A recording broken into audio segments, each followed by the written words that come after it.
भिवंडी शहरातील वाहतूक कोंडीतून सुटका करण्यासाठी एमएमआरडीएच्या माध्यमातून कल्याण नाका ते साईबाबा नाकापर्यंत उड्डाणपूल बनवला जातोय। मात्र या नियोजित पुलाच्या आराखड्यात काही लोकप्रतिनिधींचा अट्टाहासामुळे 50% काम पूर्णत्वास गेलेल्या उड्डाणपुलाच्या आराखड्यात बदल केले जात आहेत। या विरोधात या रस्त्यावरील शेकडो व्यापाऱ्यांनी आपली दुकानं बंद ठेवून कडकडीत बंद पाळून आपला संताप व्यक्त केला आहे। भिवंडी शहरातील वाहतूक कोंडीची समस्या लक्षात घेता एमएमआरडीएच्या माध्यमातून कल्याण नाका ते साईबाबा नाकापर्यंत उड्डाणपूल उभारण्यात येतोय। 30 ऑक्टोबर 2015 ला मुख्यमंत्र्यांच्या हस्ते उद्घाटन झालेल्या या उड्डाणपुलाचं जवळपास 50% कामही पूर्ण झालंय।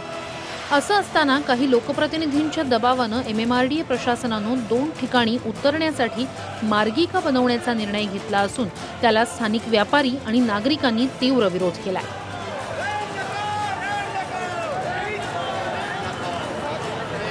तुम्ही दांडेकर जवळनं तो अखंड उड्डाणपूल साईबाबापर्यंत उतरण्यासाठी घेतलेला होता।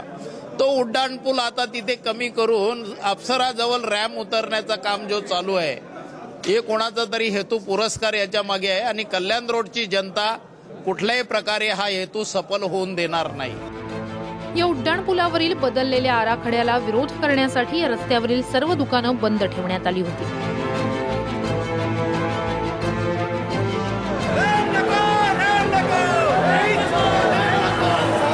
तर अप्सरा सिनेमा ते महानगरपालिका मुख्यालय इथपर्यंत मोर्चा काढून आपला संताप व्यक्त करण्यात आला।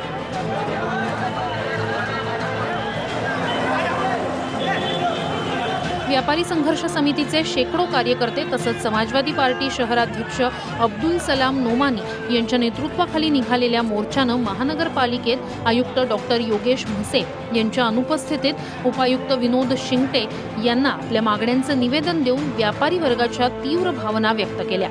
प्रशासन एवढ्या लवकर निर्णय घेत नाही आणि जो महासभेमध्ये मंजुरी करण्यासाठी जो आता प्रस्ताव येतोय तो विनाकारण कोणाच्या तरी दबावाखालीच येत असणार आहे, हे आम्हाला 100% खात्री आहे। कारण त्याच्याशिवाय हा ब्रिजला रॅम्प करण्याची कोणाची अजूनपर्यंत तो रॅम्प मंजूर झाला नव्हता, पण आता अजूनही नाहीये, परंतु त्याला देण्याचं वळण लागलेलं आहे, वळण केलेलं आहे त्यांनी आणि तो रॅम्प उतरावा यासाठी खूप प्रयत्न चालले आहेत। जो प्रस्ताव अखंड ब्रिजचा होता तो तसाच राहिला पाहिजे, तसाच झाला पाहिजे अशी मागणी आमची यातल्या रहिवासी संघर्ष समितीची आहे।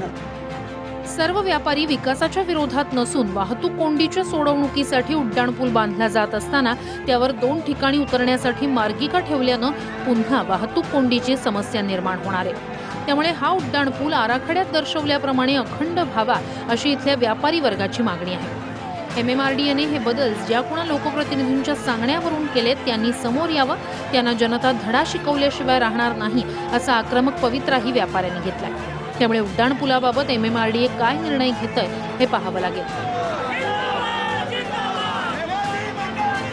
संजय भोईर, TV9 मराठी, भिवंडी।